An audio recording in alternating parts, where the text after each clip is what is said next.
Matt Whitaker, former U.S. Acting Attorney General. This is such a great conversation about America, our future, what's going to save our republic.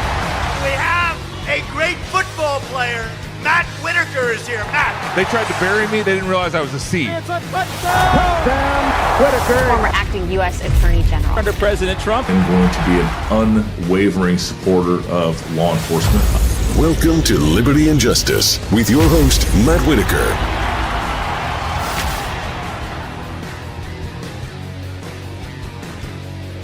Welcome to Liberty and Justice. I'm your host, Matt Whitaker. We're joined this week by someone I've been wanting to get on the show. These are episode 44, Robert, so it took me a while, but you're here. I can see where I rank with you. Ambassador Robert C. O'Brien, good friend, patriot, warrior, and one of the smartest people I know. Glad you're with us. Thank you, Matt. And I waited until episode 44 to get on. I'm pleased to be here.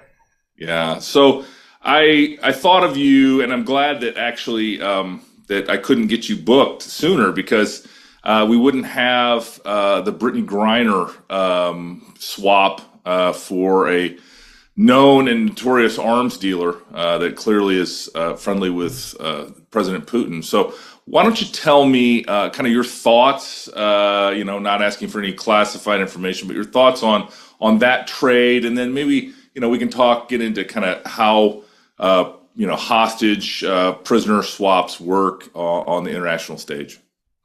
Sure, Matt. And look, first of all, I want to make clear that I'm very happy that Brittany Greiner's home. Yeah. She's American. She was taken because she had a blue passport, and it could happen to any of us overseas, especially traveling to some of these authoritarian countries.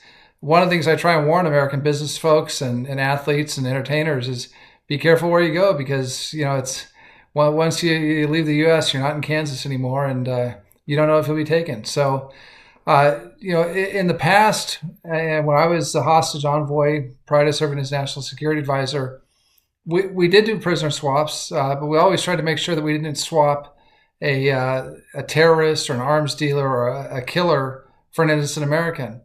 Having said that, we don't know all the circumstances. I certainly don't know of what was going on with Greiner. We don't know the threats that were being made against her. She was sent to a notorious Russian penal colony, so that was, something certainly of concern to the Special Presidential Envoy for Hostage Affairs, Roger Carstens, and to Secretary Blinken, I'm sure the President. And so we don't know what prompted that exchange. I mean, it looks like an imbalanced exchange on one hand. On the other hand, we're happy to have an American home, so it's we don't know all the details of it. So I'm glad she's back. It would have been nice if Paul Whelan was part of that deal, but the Russians are tough negotiators. I negotiated with Russians often when I was in office, and they're about the toughest out there. Yeah, and is that I'm always surprised, I guess, when the number, and I think one of the magazines usually highlights how many Americans are held outside of the country as hostages. I'm always surprised by the number. When you were doing that job, did it surprise you how many you were working on at any given time? It did when I first got to the State Department in 2018. And one of the things I did, I got a spreadsheet, kind of a list, an Excel spreadsheet with everyone's name and where they were being held. And I felt it was impersonal. And so I asked my staff, the first thing I did, I said, make a baseball card for each one of these. I want to see a picture of their, I want their face.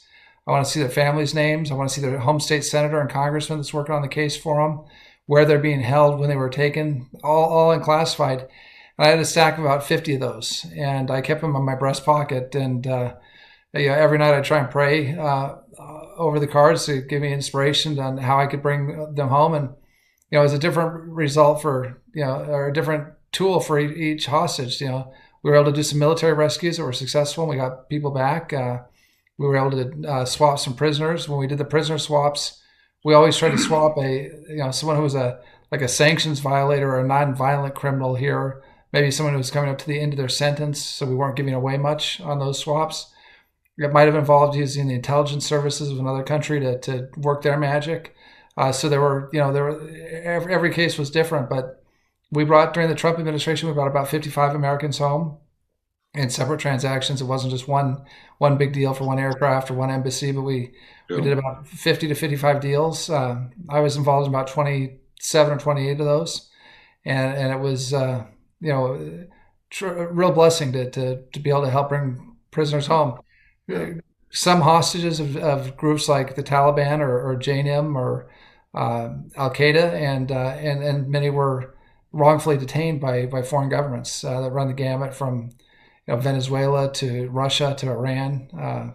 So it just a lot of them. There are probably about 40 to 50 wrongful detainees and hostages out there today.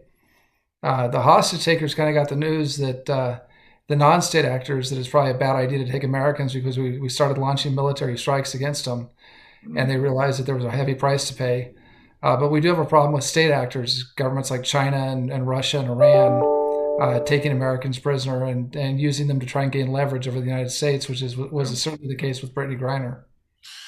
Yeah, so I'm not asking for any statecraft, but are a lot of the negotiations in person or over the phone or on Skype, or how did you find the most successful way to negotiate the release of Americans overseas? It was a mix, Matt. Sometimes it was in person. Sometimes in Geneva was a place that we would do some of those meetings. The Swiss are quite good at this and are a great partner to the United States and the people of the United States. They serve as our protecting power in Iran. So if you're taking Iran, it's the Swiss consular service and diplomats that are coming to see you. Make sure you've got the toiletries and supplies you need in prison, and then ultimately working as our agent to try and get you out. So we did meetings in Switzerland. We did meetings around the world in the Middle East in various places. Sometimes there were folks we couldn't talk to for political reasons. The U.S. Wouldn't speak to a government or wouldn't speak to an organization, so we'd have to use a third party. So it just depended. There were letters that were sent. One time a hostage was released because they wanted a tweet from the President of the United States thanking him for the release of the hostage. So a variety of different tools and methods were used, but we'd communicate by email, by letter, by in person, over the phone. So kind of all the different tools you had to communicate. We'd use what was ever necessary to try and get our people out and get the negotiations started. Yeah, and when I was Attorney General, I was surprised how many visits from ambassadors I would get when we had prosecuted somebody that had done something illegal in the United States, and I mean they're always looking for a way to take care of their people. I think we didn't typically. We didn't typically listen to, or try to agree to their deals because, you just don't know what's on the other side. And I know that it's probably, the United States, we take a lot for granted. We are, as we've talked many times, as we've run into each other, we are the greatest country in the world for a reason. It's because our systems and our people and our, the way of life that we have here in the United States is so desirous. But most other countries don't have similar jail systems, similar, just really across the board, similar justice systems, quite frankly. You've worked obviously in the American system of justice as I have, and the things the way it works and the burden of proof and all those types of things is just not shared worldwide, unfortunately. Well, the American people need to know that that's even true in democracies. So I received some criticism on a case that I handled as the hostage envoy for even engaging in the case, but the president asked me to, and the Secretary of State asked me to, for an American rapper and entertainer named A$AP Rocky. Oh, yeah. Who was being held in Sweden, and we got him out. We were a little, we had to be a little candid and tough with our Swedish counterparts, but we got him home after a week. I was in Stockholm for about a week before we got him home. But what was interesting, Matt, is they had no bail. So A$AP, even though he was not a flight risk and not a risk to anyone's safety, couldn't get let out. He was kept in solitary confinement, as were his two colleagues who were with him. Very limited access to lawyers, potentially a long pretrial process. So things that we would we would kind of raise our eyebrows about in an authoritarian regime. This was happening in a democracy, and it was it was the Swiss system or the Swedish system. It wasn't necessarily good or bad, just very different than ours. And I remember going in and out of the jail. There were a number to go visit the Americans who were detained. That was the first thing I did when I got there. There were defense lawyers in Sweden, and I didn't know how I'd be received. And the defense lawyer said, "Thank you for shining the light what we have to deal with every day. And with the solitary and the no bail and some of the other tough constraints that were put on people who'd yet to be convicted of any crime. So we're very blessed in the United States to have the rule of law and to have the rights that are guaranteed under the Bill of Rights of the Constitution. Most countries don't have a Bill of Rights, or if they do, it's not honored. So did you call him ASAP or Mr. Rocky, or how did you refer to him? I asked him. I called him Mr. Meyer when I first met him, and he said, "Call me Rocky." And we had a very nice conversation. To be honest, I didn't follow his music prior to being asked to go by Secretary Pompeo to go to Sweden, but I listened to some of it on the flight over. It's catchy. It's rap, but and now that's all you listen to is the ASAP gang, right?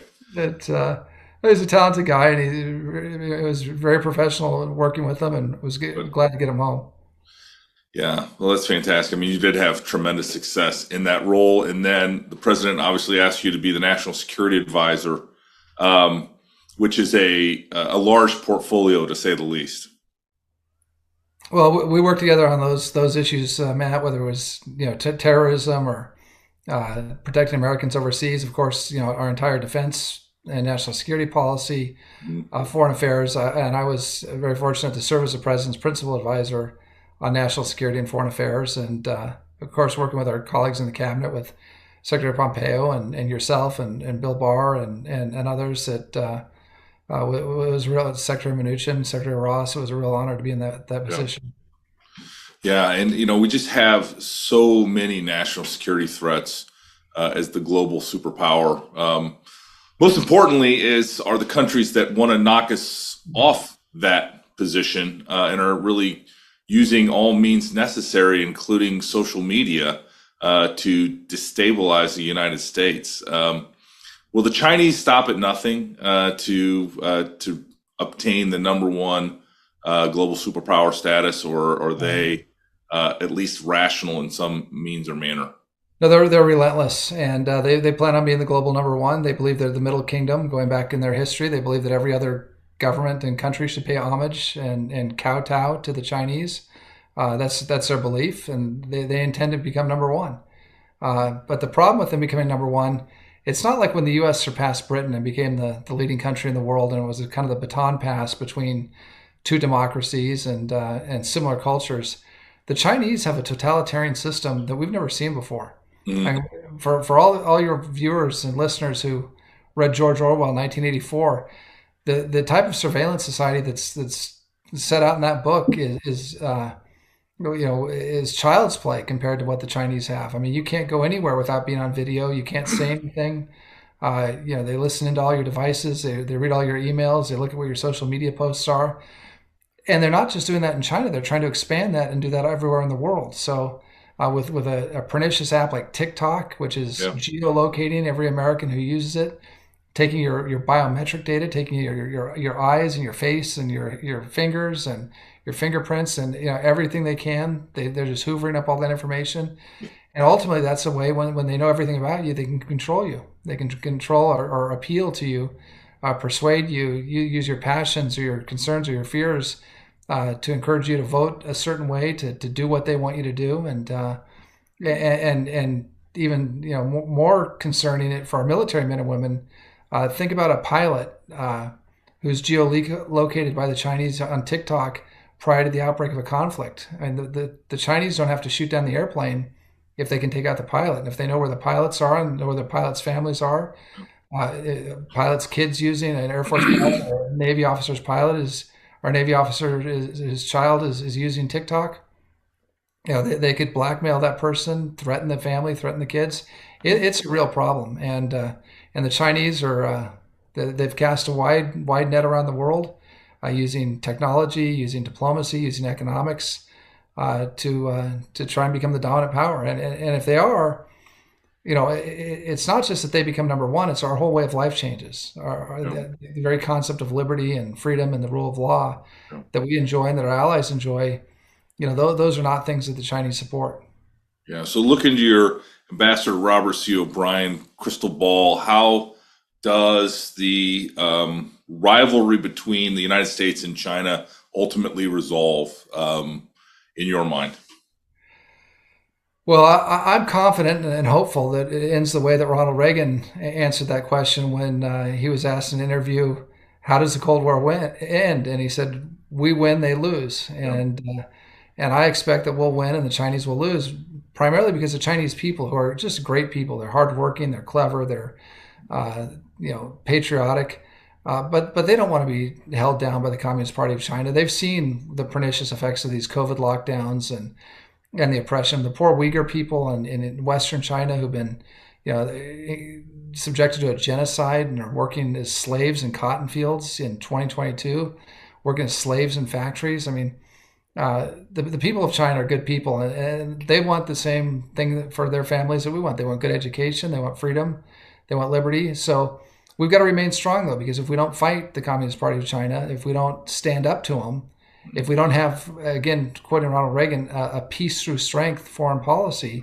then we could be defeated. And if we're defeated, the beacon of liberty, the shining city on the hill is gone. But if we stay strong, Matt, and we have a military that's capable of repelling the Chinese, not just from attacking us, but from our friends and allies abroad, then there's hope for the people of China. They can look beyond their borders. They can look beyond the surveillance state. They can look beyond this horrible 1984 that they're living in, and see that there are free people in the world. And just like we were a hope to the Soviet dissidents that were in the Gulag, to the Solzhenitsyns and the Sakharovs, we can be a hope to the Chinese people as well. And ultimately, it's going to be a tough slog, but if we do the right things and we come together as Americans, we can win this thing and freedom can prevail.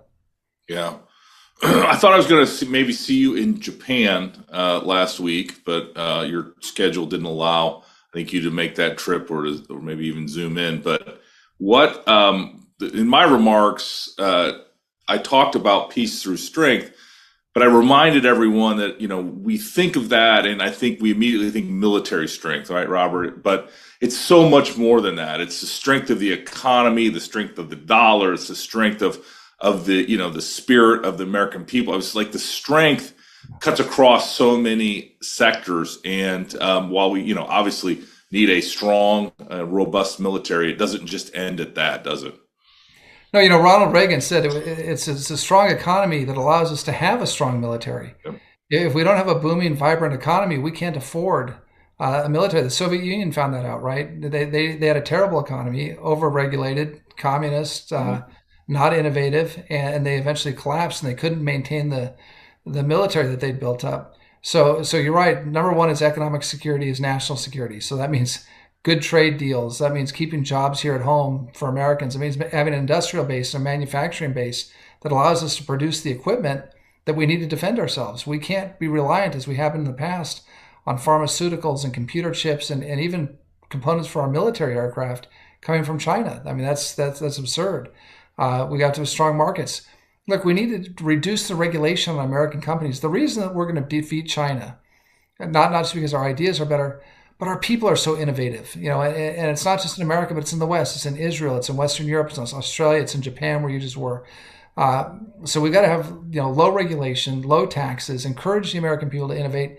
That's how we'll stay ahead of the Chinese. They'll keep copying. They'll keep stealing our IP. They'll keep copying what we're doing, but we're going to stay 2 or 3 steps ahead of them. We can't do it if we lose our energy independence. We can't do it if we overregulate our business. We can't do it if we have 85,000 IRS agents descend on Main Street to every hair salon and nail salon and accounting firm and little medical office and dentist office and subject people to all over this great land to audits. And we're about to have more IRS agents than we have in the Marines in the United States Marine Corps. I mean, that's crazy. We're facing Russia, China, Iran, North Korea, and we're gonna have an army of IRS agents descending upon the fields of America like locusts on our small businesses. That's not the way to win this war against China. The way to win is to free men, free markets, and then that'll generate the funds and the revenue and the resources for us to have the strongest military in the world. And again, there are other tools of national power. Culture. Our great entertainers, our musicians, our actors, our athletes, all project what's best about this country. And so it's culture, it's economy, it's military, it's our diplomacy, it's letting folks know that we're not going to apologize for America, but we're going to celebrate America. Doesn't mean we're perfect, but we're the most perfect thing you've found so far in the history of the world. So we should be proud of it. And as you know, our charge is to form a more perfect union. We're always aspiring to perfection, knowing that we can never get there. So as I was preparing for this talk, it struck me that you would have a great perspective on this next question. And that is, you look at the Ukraine conflict and Russia's aggression towards them. And I think back, not that this is the next world war, but I think back to the Allies and the Axis, right? I mean, you had these two sides paired up, and it seems to me, and I want you to, in the context of what China's doing, but certainly now Iran is supplying the Russians with military technology, including drones and the like. It's unclear as to what the alliance, at least in my mind, is what between China and Russia is. But is it shaping up to be an allies versus Axis? I wouldn't call it proxy war, but something where people are choosing sides. Well, look, it seems to be that way, right? I mean, it has echoes of the Spanish Civil War, where you had the Germans on one side, but this is even more closer to a Munich moment. I think the Munich analogy gets overplayed because not every conflict, not every crisis that we face is a Munich moment, but this is. I mean, when Chamberlain went to Munich and gave up part of Czechoslovakia because it was using the same, Hitler was using the same justification that Putin is for Ukraine, or that Xi is for Taiwan, that these are ethnic Russians or ethnic Chinese, and therefore we're entitled to govern them, and we're entitled to take this chunk of territory from another sovereign nation. And Chamberlain agreed to it because, and came back famously and said, we're going to have peace in our time. Mm-hmm. And this is a faraway land with people we know little about, and why should we sacrifice British soldiers or British sailors in defense of Czechoslovakia? But you can never sate these dictators. And when you give them a piece of land, when you give them a sovereign territory next door to them because they're bigger or they're mightier, it only whets their appetite. It doesn't say, hey, this was great, I've got what I wanted, I'm done. They ask for the next thing. And that certainly would be the case with Putin, whether it was the Baltic states of Estonia, Latvia, Lithuania, whether it's parts of Poland that he would want, or rights to interfere in Poland's government because it's in his sphere of influence. So we really have to step up and stand up against Vladimir Putin. I think we're doing so. America's playing a very important role. Our historic role was the arsenal of democracy. We didn't want to send American troops, but we'd provide all the equipment and tools and platforms and weapons for free people to stand up for themselves. And we're doing that now in Ukraine. And gosh, I commend the Ukrainian people. The soldiers have shown an incredible amount of bravery. I mean, standing up against an army that was almost 10 times their size at the outset of the war, destroying half the Soviet tank force with some help from the Javelin weapons that you and I helped get them during the Trump administration, and showing just panache and daring and boldness in this fight. They deserve our support. And one of the things is this. Some of our folks on our side of the aisle, Matt, are concerned about a forever war. Yeah. But this isn't the forever war of Iraq or Afghanistan or other places in Africa where American troops are being asked to go in and fight for somebody's freedom. These are Ukrainians fighting for their own freedom, and what they're asking for are the tools to do it. And so I think we need to stick with the Ukrainians, stay behind them, because the person who's watching this conflict is Xi Jinping in Beijing. And if he sees it go poorly, he's going to think twice about invading Taiwan. If he sees Putin ultimately prevail in Ukraine, that's going to give him the green light to go after Taiwan. And Taiwan is absolutely in our national interest not to lose Taiwan, not to lose a democracy, not to lose the chip making manufacturing capacity that the Taiwanese have, and certainly geopolitically not to pull the cork out of the champagne bottle, because Taiwan really bottles up China and their Navy. If they get a hold of Taiwan, the PLA Navy is going to be all over the Pacific, from the Aleutian Islands in Alaska down through Hawaii to the shores of California, where I am right now. Yeah, that is concerning. And the Chinese ambition we talked about earlier is just it needs some containment. Obviously, they are just super ambitious, and they want they want to dominate the world, and they're trying to make friends in Africa and South America and anywhere where they can. I don't sense that the Belt and Road Initiative is going as well as maybe they had hoped in some things, but a lot of it was the whole idea of it was almost like a hard money lender, right? They would help you build your deep water port in hopes that you would default, so then they could take it over, right? That's exactly what happened in Sri Lanka, and they've taken collateral when they come give these loans for the infrastructure projects. It's a terrible deal for the country that accepts them, because number one, they pay bribes. So they pay bribes to the leaders or anyone who can influence the country to take the loan from China. So part of the loan money never gets to the people of the country. It goes straight to Geneva or Zurich or to the Caymans, to some offshore bank account for a strongman. Then the project's built, and it's built by Chinese labor. So there's no training of the local labor force. There's no employment in Africa or the South Pacific or Asia, because Chinese workers are brought in. So the Chinese actually keep the money in their own economy. The work is shoddy and eventually wears out very quickly.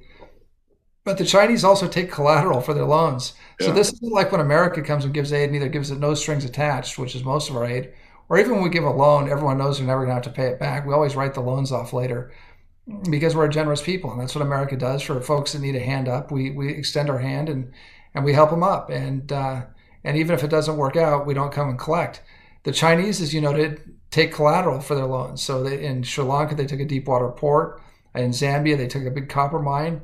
And man, if you don't pay, the bill collector's coming and he's going to repossess your port or your mine or your railway that they built for you. So it's a bad deal. I had an African head of state come to me when I was National Security Advisor, and he was going to see the president. And he said, this Chinese thing is terrible. We've taken all this money from them. They want us to pay it back. They're terrible people. Well, if you will pay it off, if you'll pay off our loan, we'll never borrow from the Chinese again. I kind of said, you don't know my boss very well. I wouldn't make that pitch. I don't think he's going to make good on your loan. But I said, what you can do is you can stop borrowing money from the Chinese. You can start paying back what you owe, start building your economy in a free market fashion, root out the corruption in your country that led to the loan being taken in the first place. And it'll take a little while, but you'll get it taken care of. And then you can kick the Chinese out and you'll feel good about having done it yourself. I don't know if that ever happened. I think they were looking for they were like a bailout is what they were looking for. They're looking for a bailout, and we weren't going to bail out Beijing, but and then there's no guarantee that they wouldn't just turn around and do the same thing again when the Chinese came calling with a big check. So, but the countries are learning around Africa, through Asia, through the South, through the Pacific. This Chinese Belt and Roads program, One Belt, One Roads, it infringes on their sovereignty. It's a bad deal, bad infrastructure, no real benefits to the local economy. It's a terrible thing, but the Chinese have used it and wielded it well to obtain basing rights and other things of that nature. Yeah. Well, I think I'm going to now go with my last question, then we can wrap up. Talk a little, I'm going to ask my last question. We can talk a little bit about what you're doing now, and then we'll wrap up, I guess. But and I'm afraid to ask this, but as a former national security advisor, like, what keeps you up at night? What do you worry about? Yeah. So it's a great question. It's probably the question I've heard most when I was in office and out of office, when I do town halls or go out and talk with the folks. And look, the number one thing is China, right? That's the existential threat to our country. We spent a lot of time talking about it today on the podcast, Matt, and that's the long-term threat to the United States. That's what could end our way of life as a free people. Is a China that obtains its goals of world domination. But that's long-term. Day to day, there's no question that the Islamic Republic of Iran, the theocrats and the Ayatollahs are out to cause as much damage to the American people and our allies, whether it's Israel or our Arab allies in the Middle East, as they can. So every day we were concerned about Iranian ships trying to shut down the Persian Gulf or to molest our ships. We were worried about terrorist attacks.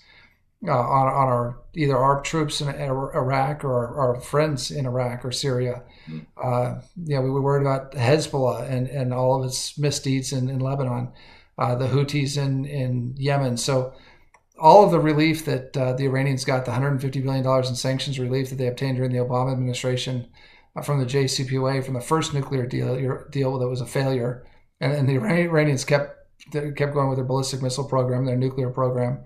They took all that money and they applied it into terrorism in the region. And so that's the concern that kept us up at night, me and my team, and I think the president, from a day to day. But Iran isn't going to conquer the United States, and Right. but they're not going to achieve world domination. There's no appetite across the world for a revolutionary Shia Islamic state. I mean, even in Iran, the people are rebelling against it. But day to day, if I was going to call in the middle of the night, I always assumed it would be something Iranian related or Iranian backed. Yeah. So what's keeping you busy now, Robert? I know you.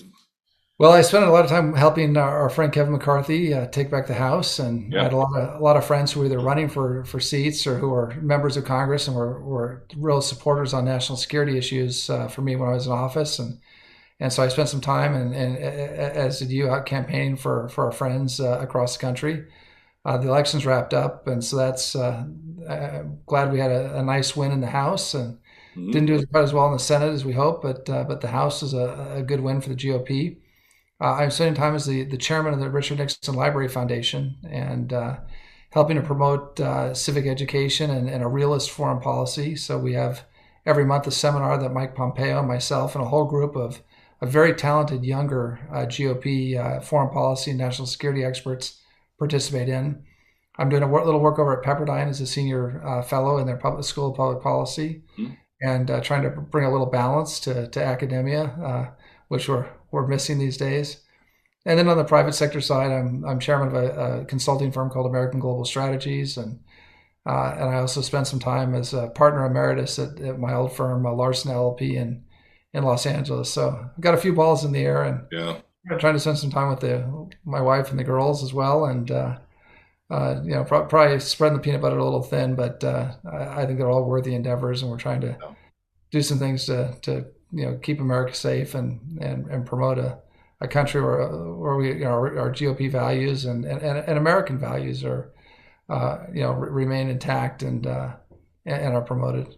Yeah. Well, keep your diplomatic passport warm, because I think in the future our country may need you back in a senior role because of your deep experience and your just whip smart intelligence, together with really a great personality, Robert. Well, thank you. You're a great friend, Matt, and you served our country with distinction, and you'll do so again. And thank you for the podcast, for getting a good American message out to the folks that support us around the country. So thank you for what you're doing. Yeah. Well, this will go out Friday at 7 p.m. on CPAC Now, and then widely distributed on my website at Whitaker.tv, and then anywhere where you listen to these types of shows. But Robert C. O'Brien, Ambassador, former National Security Advisor, thank you for joining us here on Liberty and Justice.